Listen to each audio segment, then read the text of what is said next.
Bom dia na paz do Senhor. Vamos continuar hoje aqui na nossa leitura da Bíblia em ordem cronológica. A leitura de hoje se refere a 1 Crônicas, dos capítulos 7 ao 10. Então vamos falar hoje de Crônicas capítulo 7, capítulo 8, capítulo 9 e capítulo 10. Temos algumas curiosidades na leitura de hoje. Na introdução a Crônicas, eu falei que dos capítulos 1 até o 9, nós temos genealogias. Então, hoje nós vamos encerrar esta primeira parte falando sobre as genealogias. No capítulo 7, que inclusive é um capítulo um pouquinho longo, com muitos nomes, nós encontramos então o restante das genealogias de Israel. Até o capítulo 6, o cronista relatou então as genealogias ali de 6 filhos de Israel, de 6 tribos. Agora, num único capítulo, no capítulo 7, ele conta as outras 6 genealogias que estavam faltando. São genealogias resumidas, obviamente, apenas para deixar registrado ali para o povo que estava voltando do exílio. Então, dos versículos 1 ao 5, nós temos a tribo de Issacar, 6 a 12, a tribo de Benjamim, versículo 13, um só versículo para a tribo de Naftali, depois do 14 ao 19, a tribo de Manassés, do 20 ao 29, a tribo de Efraim, e do 30 ao 40, a tribo de Azer, ou em algumas versões, Azei. O que acontece? Essas 6 tribos aqui, com exceção de Benjamim, fizeram parte do reino do norte quando teve a divisão dos reinos. Nós vamos ler isso ainda lá nos livros de Reis. Com exceção aqui da de Benjamim, no capítulo 8 nós vamos entender melhor o que é essa pequena genealogia de Benjamim aqui no capítulo 7.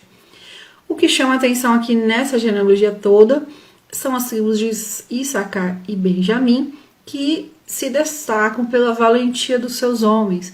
Então, os homens das tribos de Issacar e Benjamim foram valentes, foram homens guerreiros que se destacaram em todas as guerras de Israel no Velho Testamento. Então, sempre iremos encontrar os principais guerreiros nas lutas, nas guerras, sendo dessas duas tribos, Issacar e Benjamim. E assim nós vamos ao capítulo 8, que aí a gente entende um pouquinho do 7. No capítulo 8, até a maioria das Bíblias traz um título, Descendentes de Benjamim e de Saul. E alguém pode me perguntar, Janaína, por que é que no 8 então está falando Descendentes de Benjamim? Um capítulo inteiro para falar sobre isso, se no 7, dos versículos 6 ao 12, já foi falado da tribo de Benjamim. Então, olha só, nós precisamos ter em mente para quem que Crônicas foi escrito. Crônicas foi escrito para o povo que voltou do cativeiro, para o povo que ficou fora, em exílio, o povo que ficou sofrido, foi capturado em guerra e levado. Muitos tiveram uma vida razoável no cativeiro, como os que foram morar na Babilônia, não sofreram, como em outros lugares, em outros povos, em outros cativeiros. O sofrimento foi diferente, mas mesmo assim eles estavam voltando, precisando de restauração espiritual, restauração moral, cultural. Então o cronista escreveu para esse povo, nós não podemos perder de vista isso. Significa o que então? Olha só, quando o reino se dividiu em Reino do Norte e Reino do Sul, um pouco antes dessa divisão, um pouco antes do cativeiro, parte da tribo de Benjamim, que sempre esteve aliada à tribo de Judá, então parte dessa tribo se rebelou com Judá, desobedecendo todos os preceitos de Deus, desobedecendo a lealdade ali, tudo que tinha a ver com Jerusalém, e subiu para o Reino do Norte. Mais especificamente ali no reinado de Roboão, que está lá em Reis. Então, essa parte da tribo de Benjamim, que se separou de Judá, que saiu de Jerusalém e foi para Roboão, essa parte é a que está descrita aqui no capítulo 7, dos versículos 6 ao 12. E essa parte, ela se perdeu na história. Ela não acredita-se que exista ainda parte dessa tribo aqui de Benjamim. Essa parte da genealogia citada aqui, dos 6 ao 12. A maioria aí que subiu para o Reino do Norte. Eles realmente foram extintos. E no capítulo 8, então, nós temos a descendência de Benjamim, que permaneceu aliada de Judá, que permaneceu em Jerusalém, que manteve a sua lealdade a Jerusalém. E quando nós falamos de lealdade a Jerusalém, significa lealdade aos preceitos de Deus, que se manteve ali fiel e se manteve aliada de Judá, com quem tem a promessa da descendência de um rei. Então eles permaneceram ali. Por isso que nós temos essa divisão, que não está explicada aqui no texto, de forma direta, mas quando nós olhamos os nomes e lemos com mais atenção, nós percebemos então que o capítulo 8, ele tem esse diferencial. Quem está no capítulo 8 é a descendência que permaneceu, é a descendência do que nós chamamos de remanescente fiel, que voltaram do deserto, que voltaram do exílio, do cativeiro para Jerusalém. E o cronista, então, ele dá ênfase a esse povo, ele dá ênfase a essa tribo que permaneceu, a essa parte da tribo de Benjamim que permaneceu fiel, mostrando e dando essa importância mesmo ao remanescente fiel. E quando nós falamos, quando vocês ouvirem falar ou ler sobre o remanescente fiel, então se refere à tribo de Judá e parte da tribo de Benjamim. E também uma pequena parte dos levitas. Por quê? Quando eu falei dos levitas, eu expliquei que eles foram espalhados por Deus, as cidades refúgios onde os levitas moravam, várias cidades aí misturadas em todas as tribos, espalhadas em todas as tribos. Então, quando esse grupo volta para Jerusalém do cativo, vem levitas junto. Por quê? Porque eram os levitas que já estavam morando antes do cativeiro, no meio de Benjamim, no meio de Judá. Certo? Vamos lá. Depois de entendermos então, e aí aqui, quando que fala, né, descendentes de Benjamim e de Saul, porque Saul descende de Benjamim. E o cronista, ele identifica muito bem a descendência de Saul, porque Saul teve um papel primordial. Embora tenha se rebelado contra Deus, tenha desobedecido e perdido a unção, ele foi o primeiro rei de Israel. E isso vai ficar sempre na história. Se olharmos o capítulo 8 e o versículo 1, nós vamos ver que aqui o cronista identifica: e Benjamim gerou a Belá, seu primogênito. Exatamente do jeito que está no 7 e o versículo 6. E aí, tem uma diferencinha aqui de nome, mas é muito mais de tradução do que de outra coisa. Asbel, Ará, o terceiro. No 7 e 6, cita só esses 3 primeiros filhos de Benjamim. E no capítulo 8, então, vai citar todos os filhos. Continua ali Anual o quarto, Rafael o quinto. Enfim, vai aí abrindo essa genealogia, mostrando que Benjamim tinha outros descendentes e que esses outros foram os que permaneceram fiéis a Deus. Depois do 8, nós vamos para o 9, e de toda essa genealogia, dos capítulos 1 ao 9, se fosse para destacar os principais ou onde dar mais atenção, eu diria que é o capítulo 6, os descendentes de Levi, mais no comecinho, o capítulo 4, que é os descendentes de Judá, porque aí vamos entender a genealogia de Jesus, o capítulo 6, que trata sobre os levitas, então, todo cuidado com o culto a Deus, com a adoração a Deus, e aí o capítulo 9, então para entendermos a história de Israel hoje, o que eles vivem hoje lá, é importante nós entendermos os acontecimentos ou entendermos um pouco do capítulo 9. O capítulo 9 vai nos situar também depois, daqui mais um tempinho, quando lermos é Esdras e Neemias, porque Esdras e Neemias se referem a esse tempo de Crônicas 9. Então, o que nós temos em Crônicas 9? Crônicas 9, o cronista, que aí tem várias divergências, de foi Esdras ou foi outros 2 profetas, outros 2 cronistas, mas enfim, como a Bíblia não identifica de uma forma direta, eu apenas cito como o cronista, dizendo, né, para quem escreveu. Então, o cronista, ele tem essa preocupação de mostrar para quem está voltando de quem ele descende. Então, o capítulo 9 são as genealogias de quem chegou em Jerusalém, identificando de uma forma mais direta as famílias de cada um e o que aconteceu com os primeiros que chegaram em Jerusalém depois da libertação do cativeiro. E o capítulo 9 começa dando a fonte de pesquisa do cronista, ou seja, aquilo que quando a gente faz um trabalho de faculdade, um TCC, nós precisamos identificar ali a bibliografia, o referencial, onde nós fizemos a pesquisa. E aí ele conta que e todo Israel foi contado por genealogias. Então as genealogias, todo Israel que ele está falando é aquele povo que voltou do cativeiro, que está ali para a reconstrução. E todo Israel foi contado por genealogias. Eis que estão escritos no livro dos reis de Israel. E os de Judá foram transportados à Babilônia por causa da sua transgressão. Então esse finalzinho do versículo 1 é de quando foi cativo. Mas ele conta, ele explica onde ele tirou essas informações, que é nos livros de reis. Aqui ele cita um livro de reis. Mas é o que hoje nós chamamos de 1ª Reis e 2ª Reis.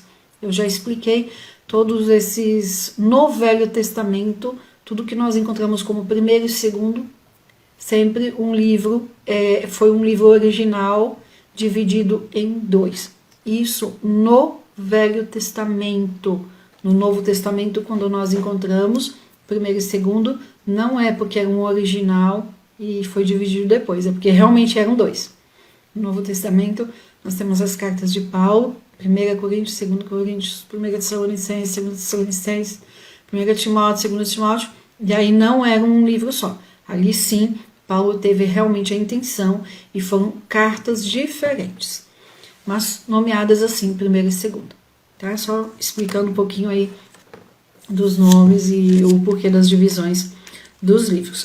Então aqui no versículo 1, ele explica a fonte de informação dele, e o objetivo não é citar todos os nomes. Muitas pessoas que são contra a Bíblia, elas apresentam erros da Bíblia e elas pegam essas genealogias aqui de crônicas para mostrar erros. Mas o objetivo do cronista não era citar todos os nomes, mas mostrar o suficiente para testemunhar a extensão do povo de Deus e como que mesmo com o cativeiro, mesmo com todas as guerras, com as divisões de reino, mesmo assim, Deus havia abençoado o seu povo, e o povo havia aumentado, havia se multiplicado.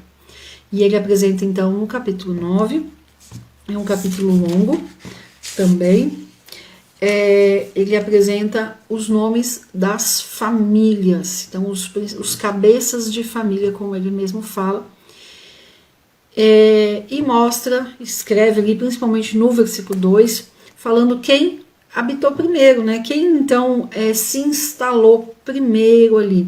E os primeiros habitadores que moravam nas suas possessões e nas suas cidades foram os israelitas, os sacerdotes, os levitas e os netineus. Então ele fala de quem ocupou primeiro o seu espaço. As pessoas voltaram para a mesma terra determinada para a sua tribo, de acordo com lá que está escrito lá em Josué. Então, não foi assim, voltei e vou escolher onde eu vou morar porque está tudo vazio. Vou escolher a terra que eu vou me dedicar para plantar, para colher, para criar animais. Não, cada um voltou para a terra de sua possessão, ou seja, aquela posse que aconteceu lá em Josué. E aí ele cita aqui no versículo 3, porém alguns dos filhos de Judá, dos filhos de Benjamim, dos filhos de Efraim, Manassés habitaram em Jerusalém. Então, quem voltou aqui do cativeiro não foi somente Judá e Benjamim, mas também alguns poucos das outras tribos que haviam ali de alguma forma estavam com Judá. Então, assim como teve parte da tribo de Benjamim que subiu para o norte, tivemos alguns poucos casos de pessoas que desceram para o Reino do Sul, e outros também que se encontraram com os do sul no cativeiro, e agora na hora de retomar para Israel, retomaram todos juntos. Teve essa divisão de reino. Em algum momento aí, agora nos próximos meses, nós vamos ver isso de uma forma mais detalhada. E depois dessa divisão do reino, Israel nunca mais foi a mesma, até hoje. E embora Israel tenha sido constituído nação em 1948, mas até hoje Israel não conquistou de volta as terras conquistadas com Josué, e muito menos os limites de terra que Deus mostrou para Moisés, lá em Deuteronômio 34. Isso ainda não aconteceu e é motivo de disputa até hoje. Tem ali um pedaço de terra importante, né? Uma tira, que é a Palestina, que pela Bíblia pertence a Israel, mas que até hoje não faz parte da nação de Israel. E quem quiser estudar isso e pesquisar isso, tem hoje as chamadas colônias de judeus, assentamentos de judeus. Então, nós conhecemos no Brasil de uma forma torta os assentamentos, que são os assentamentos do movimento do Sem Terra, liderados aí pela CUT. No Brasil nós temos isso, que são, entre aspas, né, colonos, pessoas que vão e assentam, né, tomam posse de forma física em terras que eles consideram que não estão sendo usadas. Vamos dizer assim, para não entrar em questão política. Em Israel, esses assentamentos também acontecem. Então, famílias de judeus foram, né, porque isso já faz muito tempo, desde a década de 50, 60, eles vão e se assentam, fazem ali um assentamento e ficam vivendo de forma como se fosse provisória naquela terra que eles consideram que é deles, da tribo deles, de acordo com a Bíblia, mas que no papel e civilmente hoje, diante das leis atuais, não pertencem a Israel, mas eles foram e se assentaram ali. Então é comum nós ouvirmos falar, principalmente quando a gente começa a estudar e ler um pouco mais sobre assentamentos de judeus. E acontece isso, então, nessa parte da Palestina e outras partes ali que estão sendo hoje habitadas por outros povos que não o povo de Israel. Só para dar aí uma atualização dessa situação. Quando eles voltaram para Jerusalém, para essa restauração nacional, eles já não conseguiram mais ocupar exatamente as mesmas terras do tempo de Josué. Foi na mesma região, mas num espaço menor, vamos dizer assim, porque as nações ao redor já tinham tomado conta. Só para a gente dar uma situada e saber, né, que tudo que está acontecendo hoje é reflexo de muito tempo, não são conflitos de agora, e para entender os conflitos de agora nós precisamos nos voltar para a Bíblia e ver onde começou. E aí aqui então nesse capítulo 9, nós vemos essa genealogia de quem voltou para Israel. E dessa forma, o cronista então fundamenta a fé desse povo que voltou do exílio. Ele fala, olha, Deus preservou a vida dessas famílias para que hoje vocês voltassem. Então, esse capítulo 9 é o que é chamado de remanescente fiel. A gente quer saber quem fez parte do remanescente fiel em Israel. Nós temos que ler o capítulo 9. O capítulo 9, então, é isso. Hoje a gente fala de remanescente fiel um pouco diferente. De qualquer forma, Tem uma pequena divisão aqui nesse capítulo 9, até o versículo 9 fala dos israelitas de uma forma mais geral, do 10 ao 13, a genealogia dos sacerdotes que voltaram, do 14 ao 26, dos levitas que voltaram e já a determinação da função deles pós-exílio, do 27 ao 34, junta então ali sobre os sacerdotes e levitas, fazendo a sincronia do trabalho deles, e por fim, do 35 ao 44, a genealogia de Saul. E aí olha só, a história do povo de Israel, se nós pegarmos lá desde Abraão até hoje, podemos dizer assim, mas se considerarmos só até aqui, é uma história de um povo, como Deus fala, e eu sempre repito, de coração duro, de dura cerviz, mas também uma história de superação constante, uma história de recomeço constante, de muitos erros, mas também muitos acertos. E nos mostram o que não fazer no relacionamento com Deus. E embora nós tenhamos que aprender sobre o que não fazer no nosso relacionamento com Deus, eu penso que o maior aprendizado ainda com o povo de Israel é o seguinte: nunca desistir. O povo de Israel nos ensina a nunca desistir. Deus é quem dá a última palavra. E isso o povo de Israel sabe muito bem. Deus é quem dá a última palavra em tudo, em todas as histórias. Desde que começamos a ler as genealogias, eu tenho falado que por trás de cada nome tem uma história de vida. E em cada história de vida tem um chamado de Deus especial, tem um agir de Deus especial na vida dessa pessoa. Ou um agir ativo, no sentido da pessoa que obedece e cumpre com o que Deus tem para ela e deixa Deus agir na vida dela. Ou um agir de Deus passivo, no sentido da pessoa que não quer cumprir o chamado de Deus, toma suas próprias decisões, se sente ali o dono da sua história, rejeitando o plano de Deus para sua vida. E aí tem a permissão de Deus que eu falo, né, que é o agir passivo. Então Deus permite que essa pessoa sofra as consequências da sua decisão, colha o fruto da sua decisão.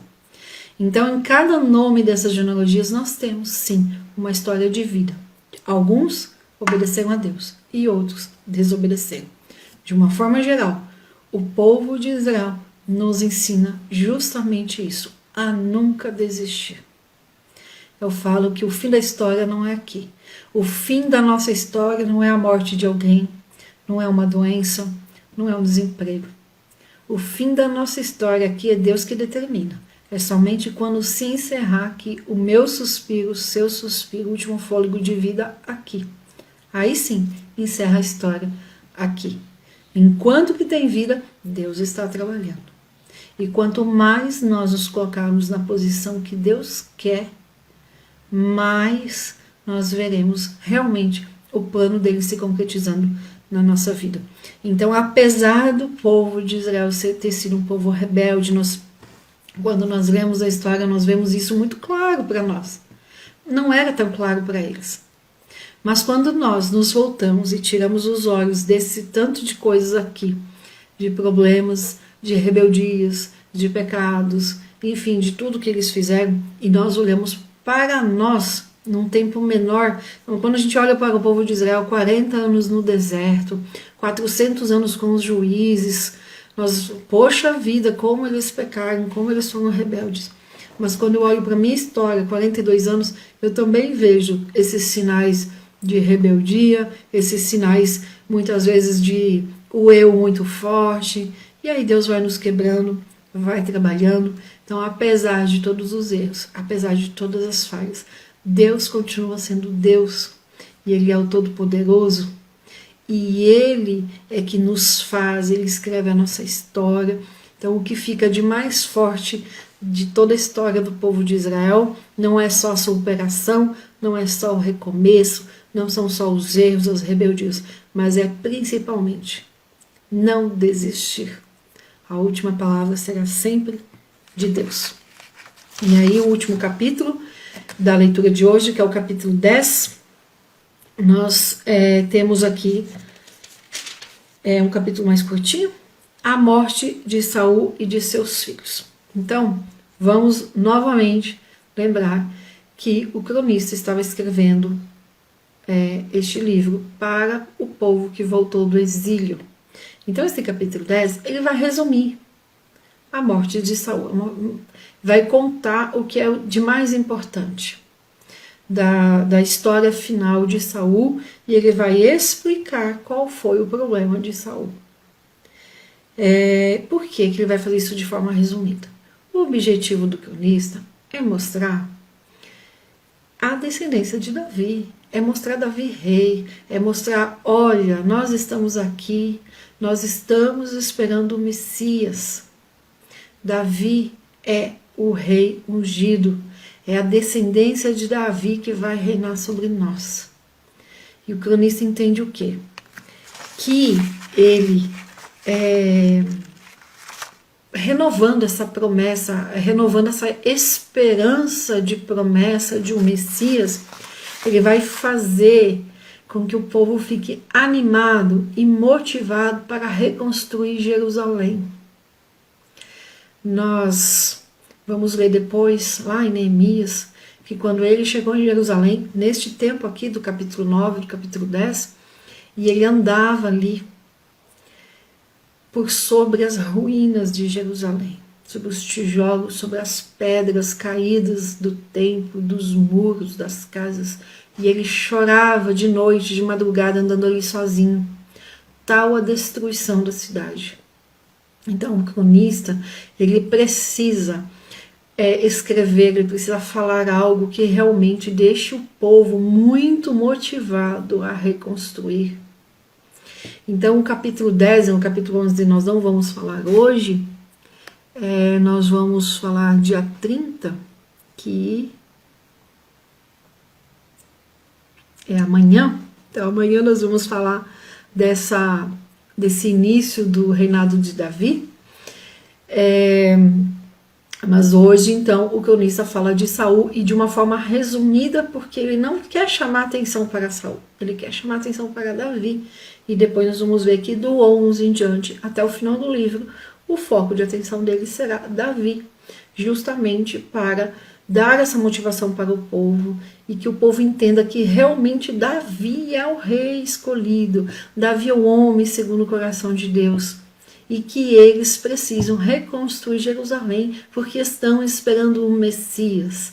Esta é a motivação por trás do capítulo 10, e por isso que o cronista escreve de uma forma resumida sobre Saul, mas conta os principais pontos, contando inclusive o porquê que Saul morreu e por que aconteceu tudo isso, para o povo ficar atento de não cometer o mesmo erro. O que tem aqui de interessante no capítulo 10, então, para nós lermos aqui, e já estamos encerrando, é o versículo 13 e o 14. Entender a morte de Saul. 2 motivos. Assim morreu Saul por causa da sua transgressão com que transgrediu contra o Senhor, por causa da palavra do Senhor, o qual não havia guardado, e também porque buscou a adivinhadora para a consultar. E não buscou o Senhor, pelo que o matou e transferiu o reino a Davi, filho de Jessé. Então, por que é que Saul morreu? Por que teve toda essa história triste aqui no final, sabendo que ele se suicidou por fim? Ele acabaria morrendo, mas ele ia ter uma hemorragia, ia morrer aos poucos.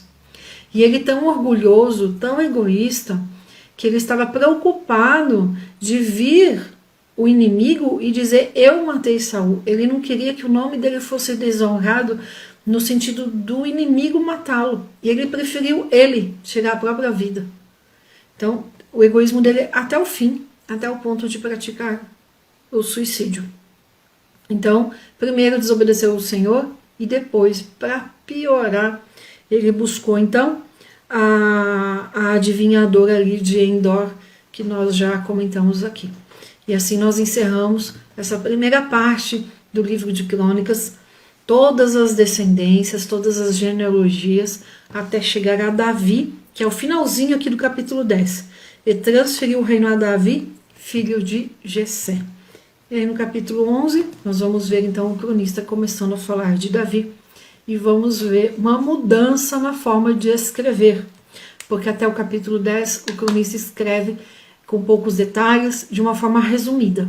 Do capítulo 11 em diante, ele enriquece a narrativa com muitos detalhes e alguns detalhes que não são citados nos outros livros que tratam sobre Davi, lá onde nós estamos lendo 2 Samuel e depois nos outros livros que cita Davi. Então, Crônicas vai realmente nos abastecer de muitos detalhes acerca de Davi.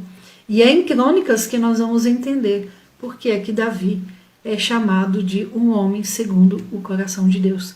Apesar de toda a sua história pessoal, de ser um homem de muitas mulheres, de ter tido muitos filhos, e aí de tudo que a gente sabe da vida pessoal dele. Seus adultérios, enfim, né, quem ele matou por conta disso. Apesar de tudo isso, Davi foi chamado de um homem segundo o coração de Deus. Nós vamos começar a entender isso, então, a partir de amanhã. Eu sempre falo, Deus já fez a parte dele. Essa madrugada, enquanto o dia amanhecia, as misericórdias do Senhor foram renovadas. Deus já fez a parte dele para o dia de hoje. Agora é nós que temos que fazer a nossa parte.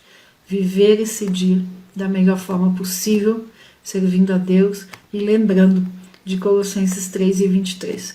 Tudo o que nós fizermos hoje deve ser feito como que para o Senhor. Não importa o que seja, o que tenhamos que fazer aí na nossa lista de atividades, tudo é para o Senhor.